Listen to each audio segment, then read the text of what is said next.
Donald Trump இப்போ என்ன தெரியுமா சொல்கிறாரு, என்ன சும்மா பொழுதன்னைக்கு தீர்மானமாக அமெரிக்காவிலே கொண்டு வந்துட்டு இருக்கீங்க, நான் பண்ணுறது தப்புன்னு சொல்லிட்டு உங்களுக்கு என்ன சீஸ்ஃபேர் வேணும் அவ்வளோதானே, நான் தெளிவாக இங்கே சொல்லிடுறேன். இப்போதைக்கு கண்ணு கெட்டுற தூரத்துக்கு வரைக்கும் சீஸ்ஃபேர் கிடையாதுன்ட்டார். இமீடியட்டாக சீஸ்ஃபேர் என்னால் கொண்டு வர முடியாது. பிகாஸ் ஈரான் தலைவர்கள் இருக்காங்களே, அவங்களுக்கு ஏதோ சாத்தானிய நோக்கம் ஒன்று இருக்குது அப்படின்றாரு. யார் சொல்கிறா? Donald Trump. அவங்களுக்கு ஏதோ சாத்தானிய இன்டென்ஷன்ஸ் இருக்குது, அவங்க ஏதோ சம்திங் பண்ணுறதுக்கு பிளான் பண்ணிக்கிட்டு இருக்காங்க. ஆனால் நான் ஒன்று சொல்லிக்கிறேன், அவங்க அதை பண்ணுறதுக்கு ரெடி கிடையாது. அதனால தான் இன்னும் தயங்கிட்டு இருக்காங்க. அது என்ன விஷயன்றதை நாம் கண்டுபிடிச்சி கதையை முடிச்சிருவோன்னு ட்ரம்ப் இப்போ சொல்லியிருக்காரு. ஏற்கனவே அணு ஆயுதம் அவங்க உருவாக்குற முயற்சிக்கு வந்துட்டாங்க, அது இதுன்னு சொல்லிட்டு தான் இந்த போக ஆரம்பிச்சாப்புல. இப்போ அடுத்த காரணம் எப்படி தேடிருக்காங்க பார்த்தீங்களா? இல்லாத ஒன்றுத்த இருக்குன்ற மாதிரி சொல்லி அதை பேஸாக வச்சு போர். கொடுமை இதெல்லாம். இதை பார்த்தானே இந்த போரை இன்னும் எக்ஸ்பேண்ட் பண்ணுற மாதிரி ஒரு விஷயம் நடந்துக்கிட்டு இருக்கு தெரியுமா?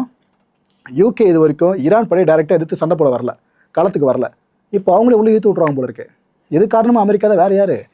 இந்த யூகேவோட RAF ஃபாஃபோர்டு ஏர்பேஸ் இருக்குல்ல, இந்த சவுத் வெஸ்டர்ன் இங்கிலாண்டில் அமைஞ்சிருக்கு. இந்த ஏர்பேஸில் தான் அமெரிக்காவோட B-52 ஸ்டார்டர் ஃபோர்டர்ஸ் இருக்குல்ல, அந்த பாம்பர்ஸ்லாம் இருக்குங்க.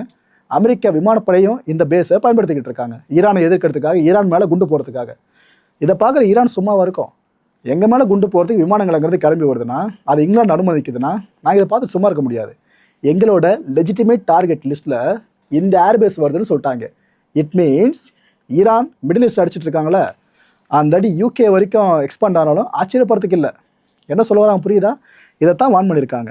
இந்த வார்னிங் வெளியே வந்தது யூகேல இருக்க மீடியாலாம் பதறிட்டாங்க. ஐயோ இது வரைக்கும் எக்ஸ்பேண்ட் பண்ண போகிறாங்களா அப்படின்ட்டு.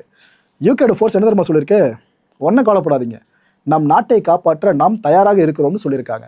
அமெரிக்கா ஒரு வேலையை பண்ணால் யூகே அப்படியே பின்னாடியே ஃபாலோ பண்ணணும்ல, அது எதிரிமா காட்டணும். இப்படி இப்போ ஈரானுக்கு சார்பாக இன்னும் சில நாடுகள் வருதுனாக்கா, இதுதான் உலக போர்னு சொல்லுவோம். அது நடந்துடக்கூடாதுன்னு நினச்சிக்கிட்டு இருக்கோம், வேண்டிக்கிட்டு இருக்கோம். ஆனால் அங்கே தான் கூட்டிகிட்டு போய் விடுற மாதிரி ஒவ்வொருத்தரும்.